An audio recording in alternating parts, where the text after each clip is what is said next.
everybody. This is FIDE Master Dennis Monokroussos here, and we're going to do another combined show on viewer questions and viewer games. And we'll start with 3 viewer games.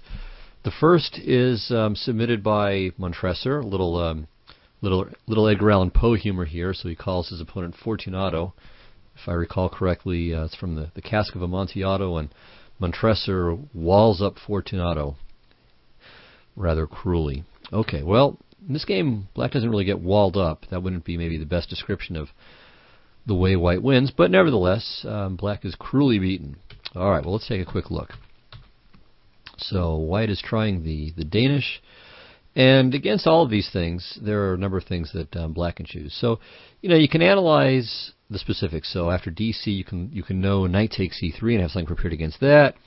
You can have something prepared against bishop to c4, or you can just cut out all this stuff right away and play something like d5 here. And this leads to very sure equality, I think. ED, queen d5, CD, knight c6, knight f3, bishop g4, bishop e2, bishop to b4 check, knight c3, and you take on f3 and play queen c4.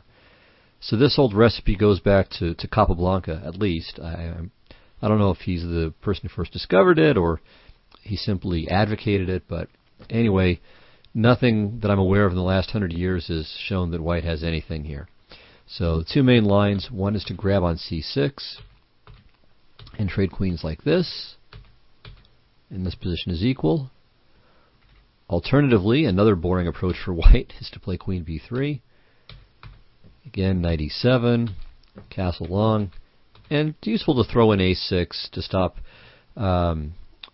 well, so your knight's free from c6, and you don't have to worry about the a-pawn dropping off. But anyway, this position, I mean, it's playable for white, but it's nothing special. Black should be equal. Okay, another fun idea is queen e7, which I won't really discuss, but I'll just mention. It's a main line, and black seems to be okay here. And one other idea, which is not as well known, but might be okay too, is knight f6. Okay, I don't really think white has anything if he doesn't play e5. And now queen e7, okay, takes, d6, fe4, takes, let's say f takes, and then c5. And we just hammer away at the white center. If d takes e5, then if I recall correctly, I think knight to g4 seems to be pretty decent for black as well. h3 is not an option, queen h4 check, and the game's probably just about over. And, things like queen to c5 or just f6.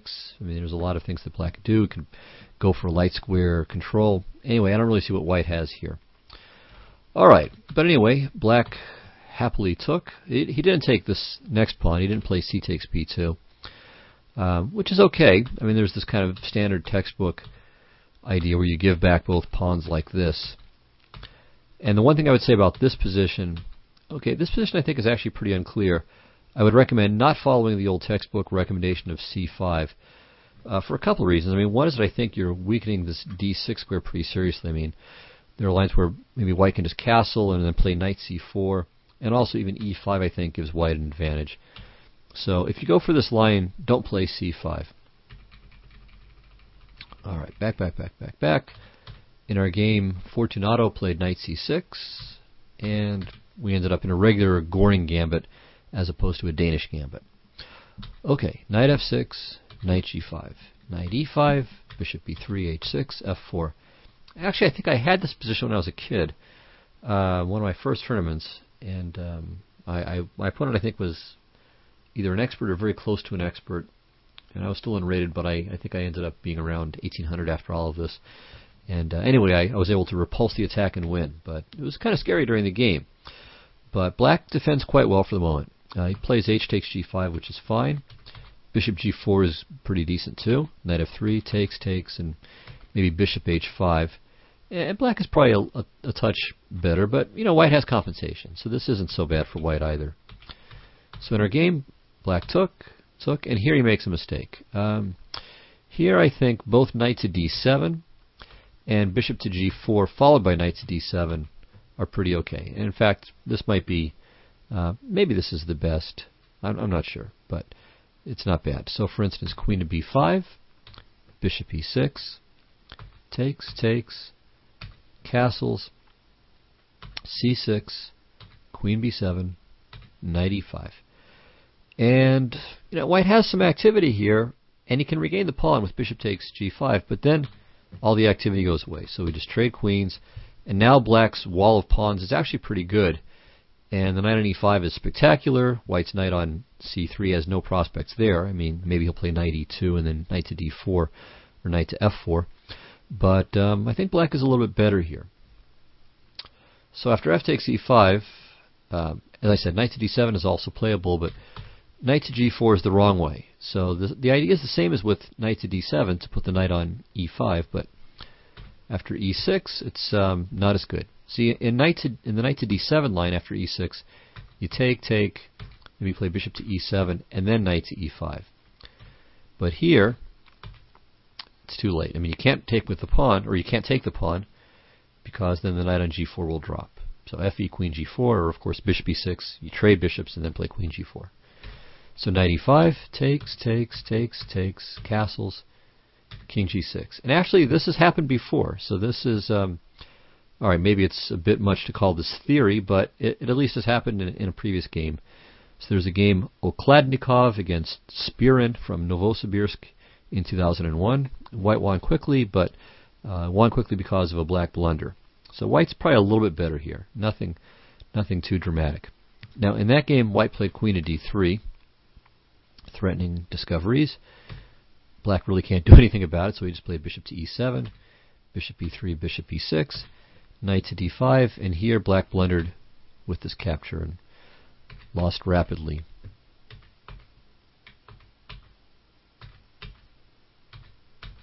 Like this. And he's just going to be down a piece with a horrible position, so he gave up here. Okay, well in our game, white played queen to b3, which is logical, threatening queen f7 check. But it's not quite the end of the world. If black plays c6 here, actually he's probably okay. So certainly white has a lot of compensation for the pawn, but whether he's objectively better or not remains to be seen. So c6 is very important to keep the knight out of d5, because in the game after bishop to e7, queen f7 check, king h6, knight to d5, black is actually losing here. He's just too tied down. So he played rook to e8, and now, okay, b3 happened, which was okay, but h4 is even better, threatening simply to take on e7, and then play bishop takes g5. And what can black do? Bishop f6 is horrible. If he retreats the bishop, then bishop takes g5 check, wins the queen. So he's just lost. And he's lost after b3 as well. It's just a very, very, it's not even a reprieve. I mean, it's just, it's good too. So c6, bishop b2 is a good move. Bishop f6, and okay, knight f6 is good. Bishop f6 is what he played. This is fine. And black resigned. So pretty efficient crush there by white, but there are a lot of ways that black can handle this line without really getting into too much trouble. But if you don't have something prepared for it beforehand, it can be very scary, and things like this can happen to you. Okay, next example was submitted by CO77X, and the game by and large was a little bit not overly exciting, let's just say that. So it wasn't a bad game, but fairly dry. So we'll start here. And black is the player who submitted it and won this game, so we'll flip it for him. And we'll start from here. So black has just won a pawn, and the rook ending has some fairly interesting moments, so we'll discuss this. Okay, here it's white's move. Black has just collected. So king to e2, king d5, rook g3, rook e8 check. And here white played king to d2, but king to d3 is interesting. Generally speaking, of course, you want to be a little bit more active. And the fact that black can maybe play rook to e1, well, there's the g-pawn. So I don't think the rook to e1 is too terrifying. There's a reason, however, that king to d3 is not so good, and it's rook to e3 check. So after takes, c4, black is winning. So white could try king to d2, but, okay, king to d4, king c2, and now we just take, and we push our pawns on the king side, And ultimately, white's in Zugzwang here. Well, he's losing even without the Zugzwang, I think, but with it, it's even worse. So here, black can choose between making a run for the king side, or just grabbing the queen side pawn, grabbing the a pawn, and then using the a pawn as a diversion. So king to d3 would lose by force very quickly with that. So king to d2 is the right move. g5, and now white could have tried h4 immediately. So I mean, if white just stays passive, then he's going to lose, and he's going to lose in one of several ways. Okay, so first of all, if black sees the idea, rook to e3 will just win immediately.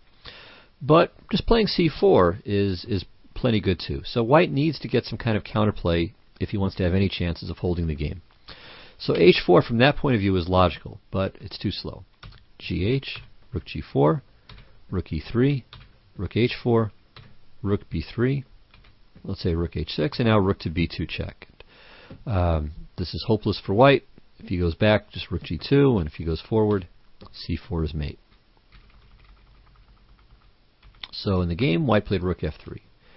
And here, black should have played rook to e3. This would have won very easily, but he didn't see the idea, so he played rook to b8, which isn't bad. So the idea is to play c4 and, break through. Okay, well, white tried rook to f5 check, and black plays king e4. So this is good. Very active play, not fearing the loss of the pawn because, well, first of all, he's probably going to just regain it anyway, but once his king and the passed d pawn and the rook are all connected, or are coordinated and active, white's resistance is futile. So rook c5, rook b3. Okay, now here white tried rook takes a5. We could consider g4, trying to save this pawn and keep black's kingside pawns thwarted. And I think black has to play still with a little bit of accuracy against this. So rook to b2 check. And now here I think white's best is to play king c1. And the reason why I think this is best is that if you go to d1 or e1, black is going to achieve mate threats, or is going to start making mate threats sooner. So by having the king off to c1, it'll buy white a tempo later on when black has, let's say, a king on e3 and a pawn on d3. So at least white won't have to waste a tempo dealing with a mate threat at that point. So king c1, rook h2, rook a5, d3, rook a6, king f4. Okay, so black should just not try to promote the d pawn, but just shed the d pawn, grab the g pawn, and win with the two connected passers. So rook d6 takes, a5, rook a2, rook h6. So this at least breaks up the passers, but rook a5, and now the basic idea, the basic way to handle such a position, rook e5. So we simply cut off the king, and black will win without any problem at all. Okay, so going back to the game, that was g4 we just looked at. Let's look at rook takes a5. So now check. Well, again, I think king c1 is the best way to handle this, but white played king to d1. We'll come back to that, obviously. Rook takes g2, h4. Here g4 is probably a pretty good move, but let's say g takes h4, rook h5. And now, how should black handle this position? What should you do? Should you play rook to h2, defending the pawn, or rook to g4 maybe? Maybe play d3. What do you do? I think the best move here is this, king d3. And after a5, king c3. Okay, if rook h4, it's even easier. So rook h4, king c3, we're threatening mate. And rook h3 is pointless because it just helps black by forcing d3. And if, let's say, rook to h1, we play d3. And the idea is to just follow up with rook to a2. And this will win. Alright, so a5, with the point that on king c3, there's rook c5 check. King to b4, rook h5, rook a2, rook h6, rook a5, rook h4.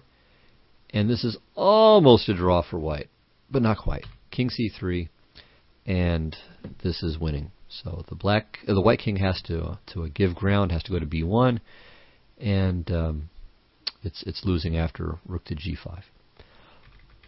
Okay, so in the game, it was king to d1, rook takes g2, h4.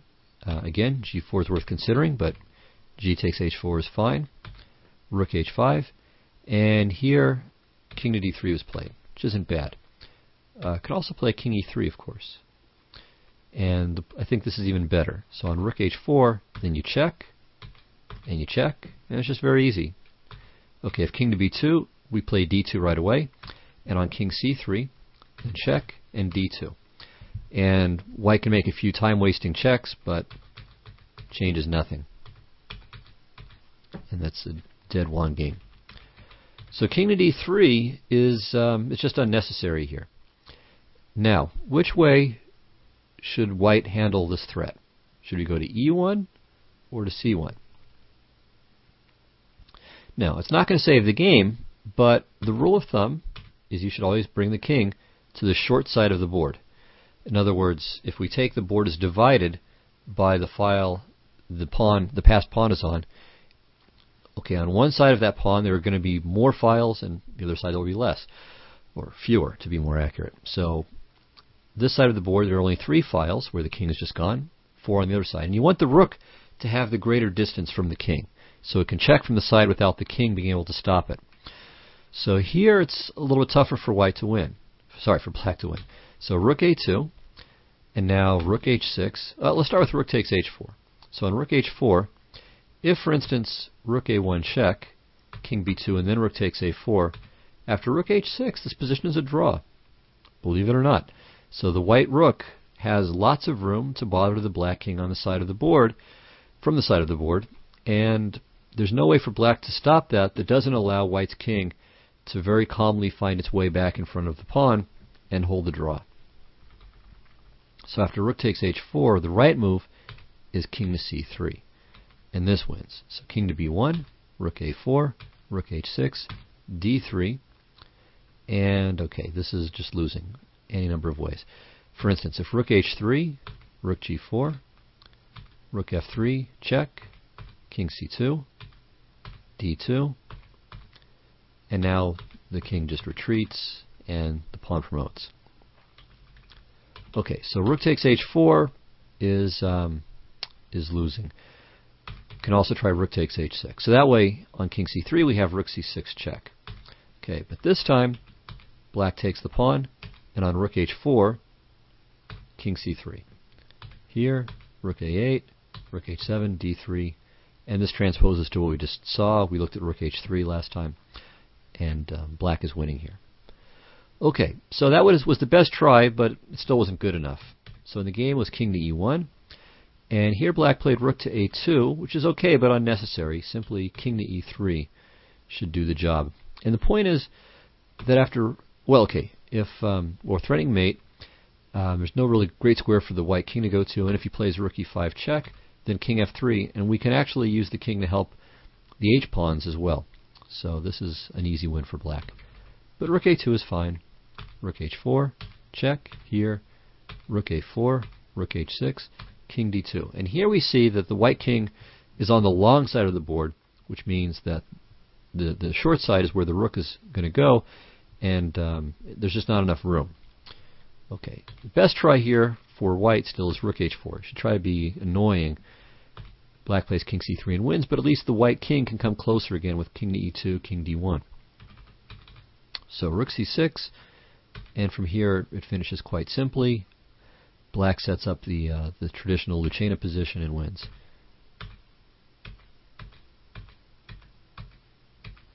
And now rook f5.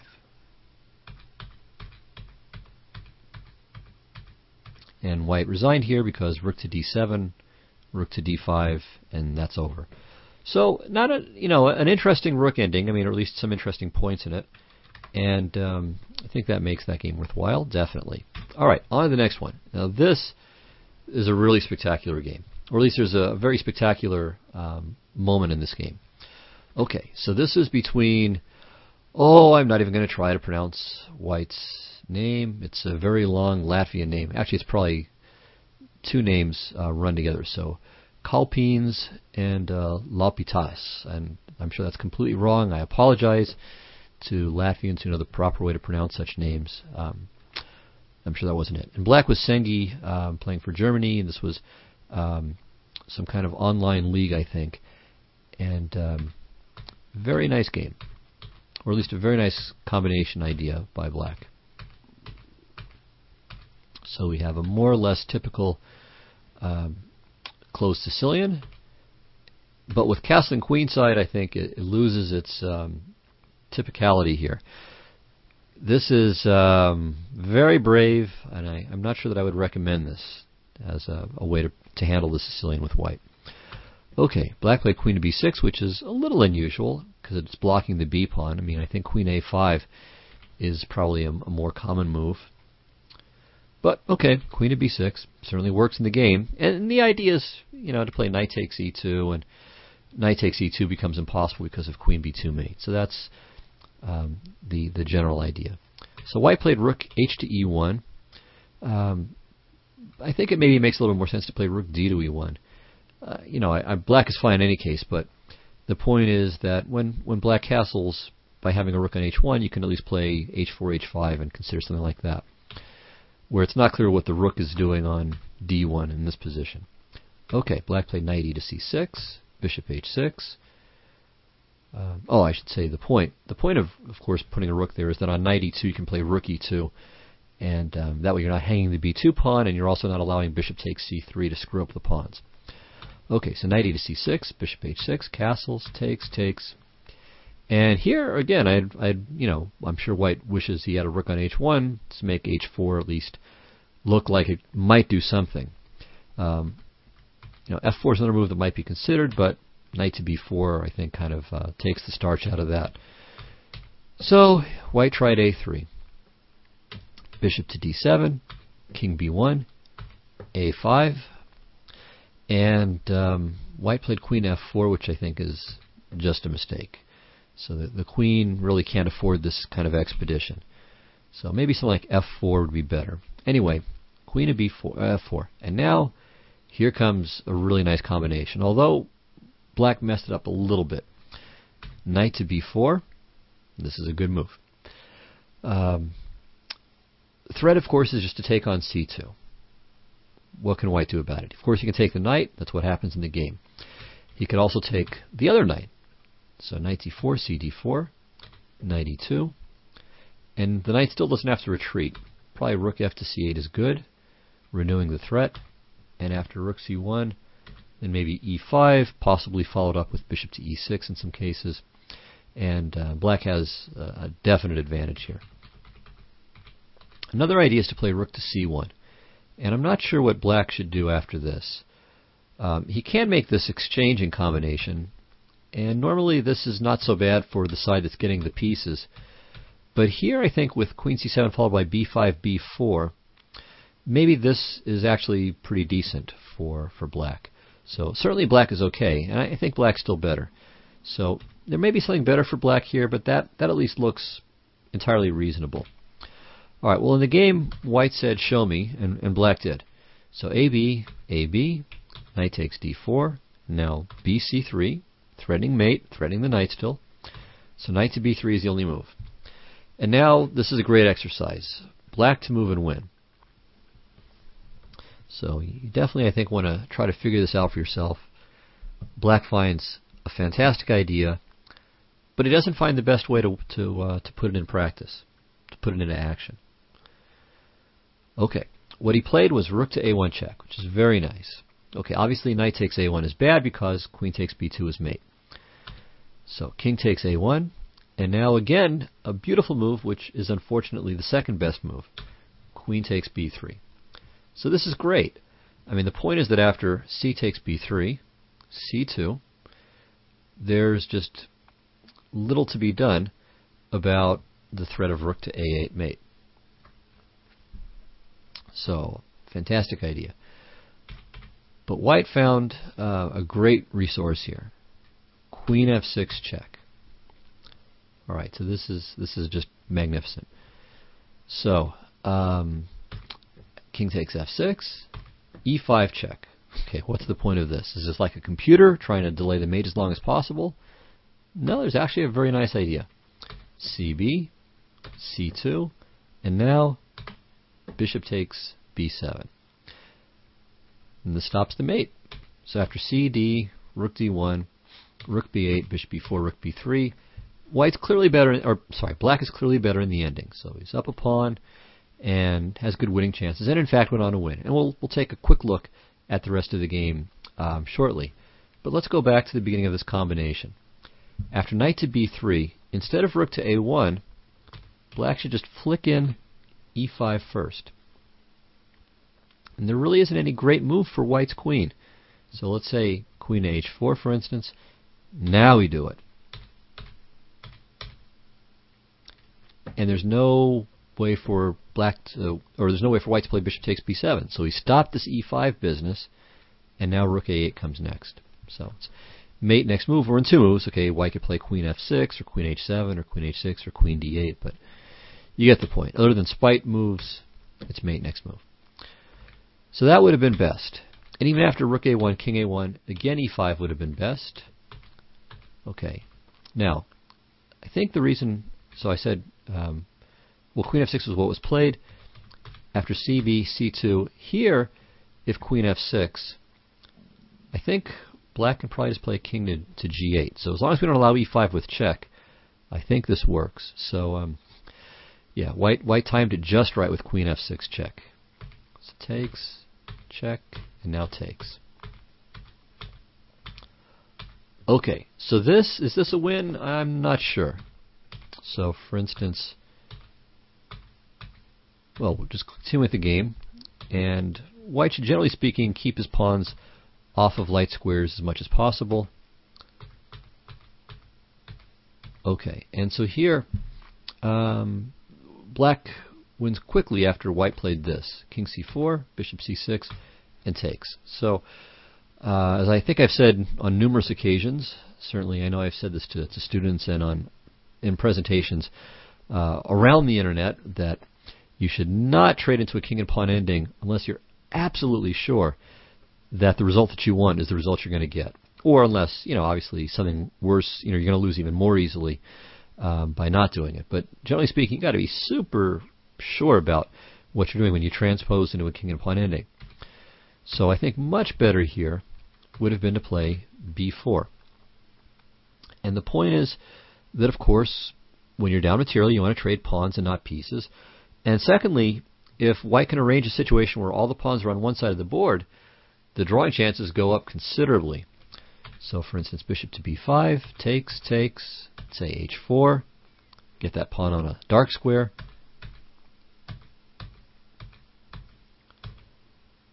And I think white just tries to sit here. Maybe he'll swing the king around to e3 at some point, once black moves his king away. And I'm not sure how how black wins this. Maybe black is winning. I'm not saying it's a draw for sure, but this is not easy at all.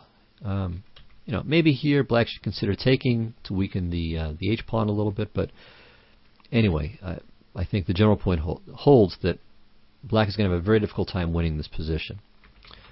Whereas in the game, after king c4, bishop c6, takes, g4, black had to show some good technique and finishes nicely, but it's the kind of thing that you would expect. So white should have expected that there would be something bad happening for him here, while in the bishop ending, black has to show a lot more work, a lot more technique. So king d6, king b3, king d5, king c3, e4. So there's no real tempo play here. Takes, king c2, king d4, king d2, e5, king e2, and now black finishes nicely with e3. And white resigned because after takes, king e4, his king is in zugzwang. So the king can't move safely anyway, and b3, h6 just renews the problem. So whichever way the white king goes, the black king goes the opposite way, and it's a very, very easy win. All right, so a very nice game by Sanghi, and a great combination, and it could only have been improved on with e5. All right, well, now I'm going to turn to a viewer question, and this is from Armis. Let me flip the board here. And he asked, or he basically commented that good knight versus bad bishop, okay, this is well known, it's worth seeing, but it's a well-known idea, but what about good bishop versus bad knight? So I'll present a couple of quick examples here. So the first is really a stock example. And actually here black is fine. His knight is very good, or her knight. This was from a women's championship between Elizaveta Bykova and Larissa Volpert. I think both were former women's world champions, which makes black's move here all the more incredible. So instead of something like knight to c4 with just a very easy draw, there's just nothing white can do really. It's very easy for black to stop a passed white h-pawn after h5 takes. You just play king to g8 and king h7 and go to sleep. But incredibly, Volpert played the horrible knight to e8, and this is a classic sort of scenario with a good bishop against a dreadful knight. So the bishop just dominates the knight, and so white just played king to g5, and now what? Knight to g7 is the only move that doesn't just lose immediately, but after king h6, black resigned. What can she do? The knight has nowhere to go other than to e8, and after g5, the knight has nowhere to go, period.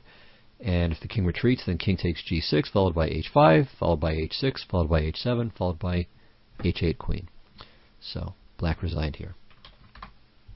Okay, next and last example is a real classic. So it's the very famous fourth game between Fischer and Taimanov in their candidates match in 1971. And this is kind of a classic example. I won't really go through it slowly, so we'll start from the beginning of the pure ending. And here you're going to see a fantastic bishop just dominating a really hapless knight.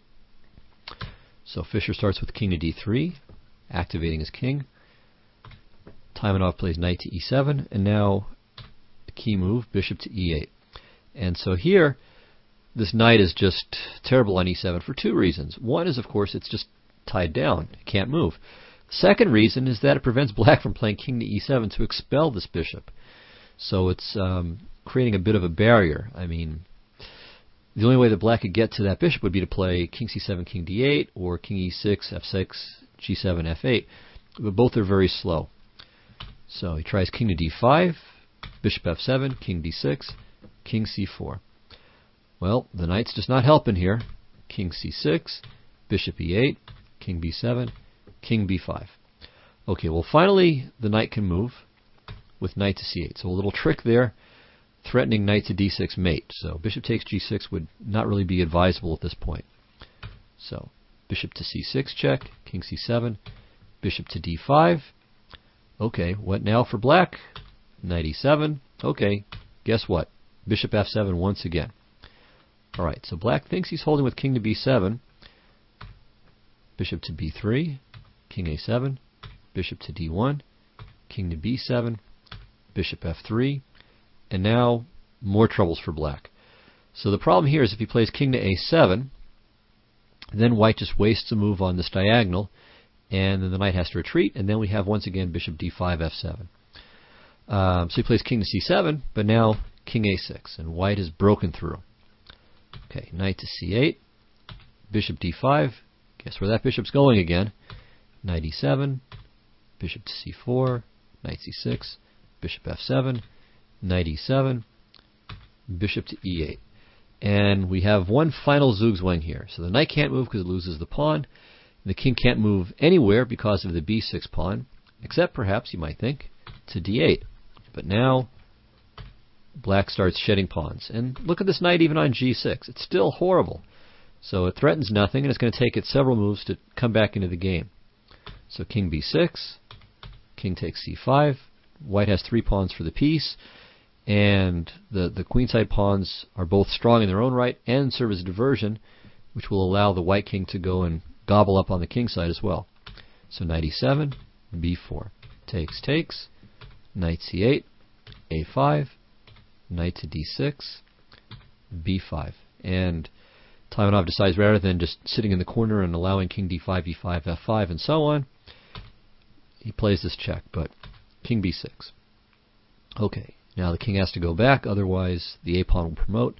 So king c6, king to b8, b6, and Taimanov resigned here because after b6, knight g3, a6, it's lost. So, for instance, knight e2, a7 check, king a8, b7 check, king a7, king c7, and queens. So that's one of the all-time great examples of a bishop just dominating a knight and just, really dominating it for move after move after move. I mean, it's a fantastic example. So it's one of the great bishop versus knight endings of all time. Definitely worth studying more carefully. And anyway, I hope it at least answered your question. So thanks a lot, everybody. I will see you next week. Take care. Bye-bye.